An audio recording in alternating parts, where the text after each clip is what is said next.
There are lots of different types of traditions and things that different people do over Christmas, which I wanted to sort of talk about. So,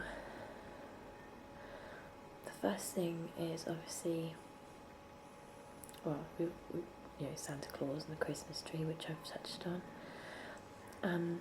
Mistletoe is something we haven't discussed. Not that we're having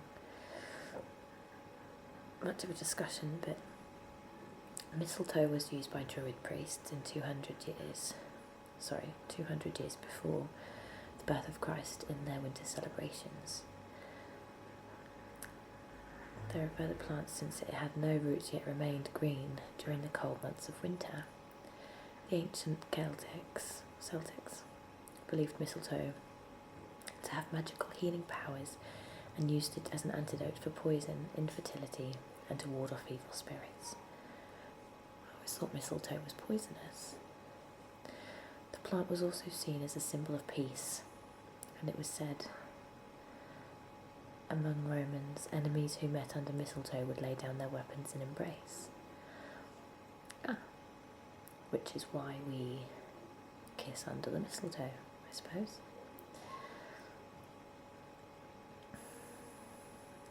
Scandinavians associated the plant with Frigga, their goddess of love, and it may be from this that we derive the custom of kissing under the mistletoe. Those who kissed under the mistletoe had the promise of happiness and good luck in the following year. I had to get myself some mistletoe, it would seem. Holly, ivy and greenery. In Northern Europe, Christmas occurred during the middle of winter, when ghosts and demons could be heard howling in the winter winds.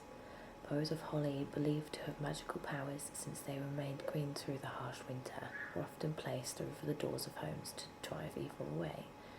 Greenery was also brought indoors to freshen the air and brighten the mood during the long, dreary winter. Legend also has it that holly sprang from the footsteps of Christ as he walked the earth.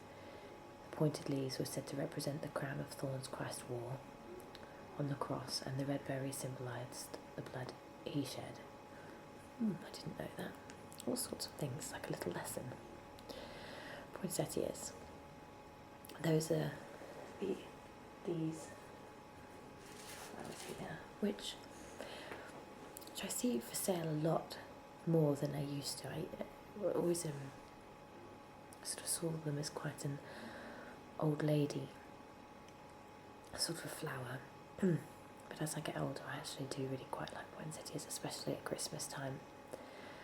So it's actually a native Mexican plant. Poinsettias were named after Joel R. Poinsett, the US ambassador to Mexico, who brought the plant to America in 1828. Poinsettias were likely used by Mexican Franciscans in their 17th century Christmas celebrations. One legend has it that a young Mexican boy on his way to visit the village nativity scene realised he had no gift for the Christ child. He gathered pretty green branches from among the road, brought them into the church. Though the other children mocked him, when the leaves were laid at the manger, a beautiful star-shaped flower appeared on each branch. The bright red petals, often mistaken for flowers, are actually the upper leaves of the plant. I always thought they were a flower too. Candy cane, which I also have on my tree.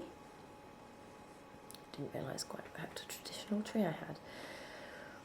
It was not long after Europeans began using Christmas trees that special decorations were used to adorn them. Food items such as candies and cookies were used predominantly, and straight white candy sticks were one of the confections used as ornamentation. Legend has it that during the 17th century, craftsmen created the white sticks of candy in the shape of a shepherd's crooks at the suggestion of the choirmaster at the Cologne Cathedral in Germany. The candy treats were given to children to keep them quiet during ceremonies at the living creche or nativity scene, and the custom of passing out the candy crooks at such ceremonies soon spread throughout Europe. According to the National Confectioners Association, In 1847, German immigrant August Imgard used the candy canes to decorate a Christmas tree in Worcester, Ohio. More than 50 years later, Bob McCormack of Albany, Georgia, supposedly made candy cane treats for his family and friends and local shopkeepers. McCormack's brother-in-law, Catholic priest Gregory Keller, invented the machine in the 1950s that automated the production of candy canes, thus eliminating the use of laborious process of creating the treats, and the popularity of the candy cane grew. More recent explanations of the candy cane's symbolism hold on the colour white represents Christ's purity, and the red, the blood he shed, and the presence of 3 red stripes in the Holy Trinity. While factual evidence for these notions does not exist, they have become increasingly common, and at times are even represented as fact. Regardless, the candy cane remains a favourite candy treat and decoration. I like candy canes too.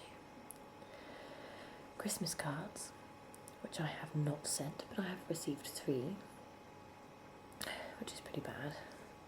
I'm terrible with things like that. I often write all my Christmas cards and then don't send them, which is useless. I'm a pretty good letter writer. I'm just not a very good letter sender.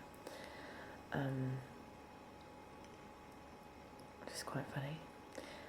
Actually, one of my girl at work found all of hers from last year, and then she thought, nothing's really changed, and sent all of her last year ones this year. And she got a call the other day from her friend's mother, and her mum had opened her friend's card by accident, thinking it was for her, and it was lucky that she did, because her friend's husband had left her not so long ago, and so to receive a card from her friend saying it was for the 2 of them together would have been very insensitive, but it was quite funny.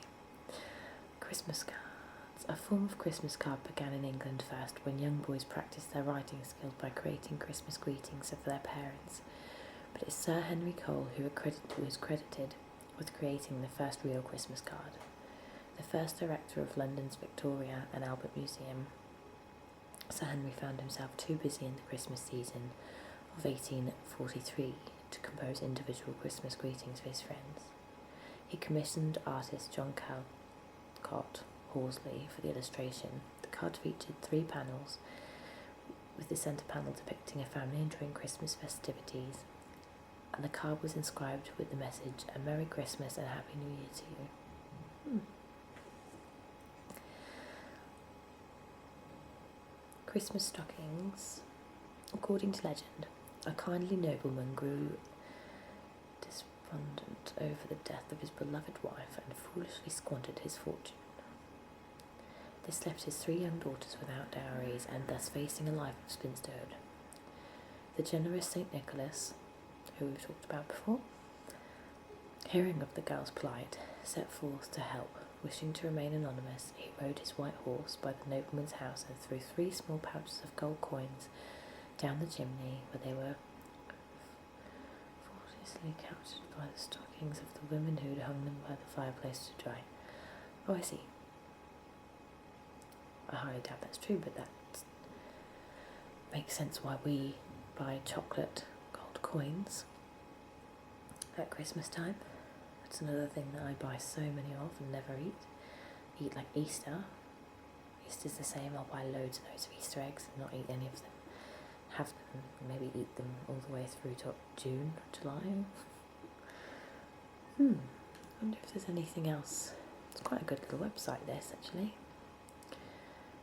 Oh,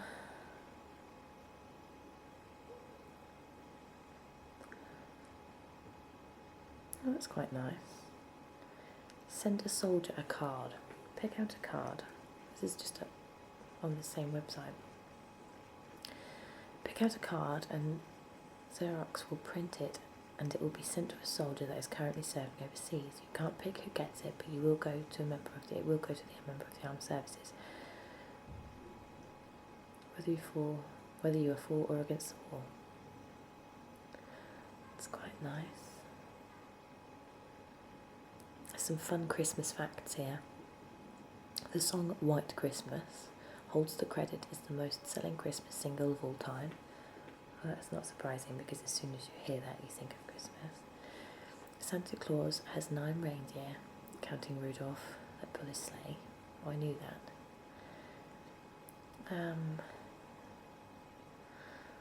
Austria was the first country to issue a Christmas postage stamp. That's different, isn't it?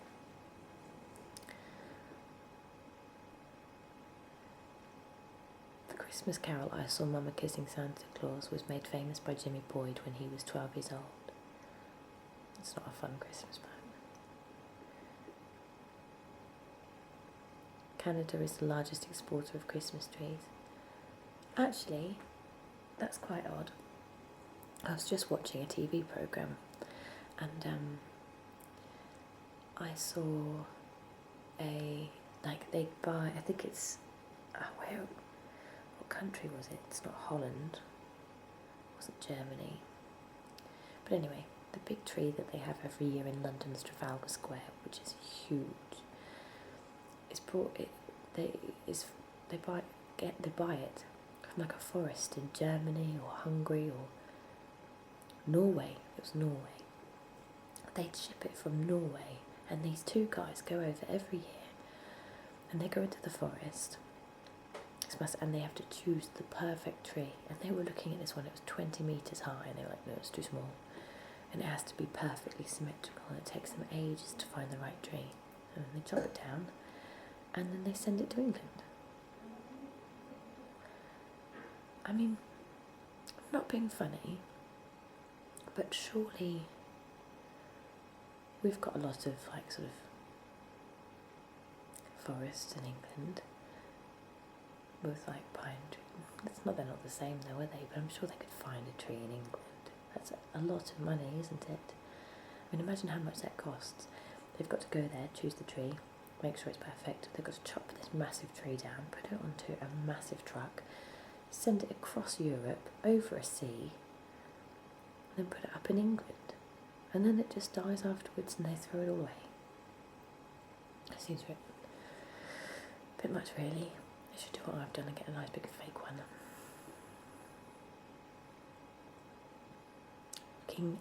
Kings Canyon National Park, California has the world's largest Christmas tree. So Coca-Cola made the concept of Santa Claus popular in America. Did not know that. And there are 12 days between Christmas and the Epiphany. We know that. Right.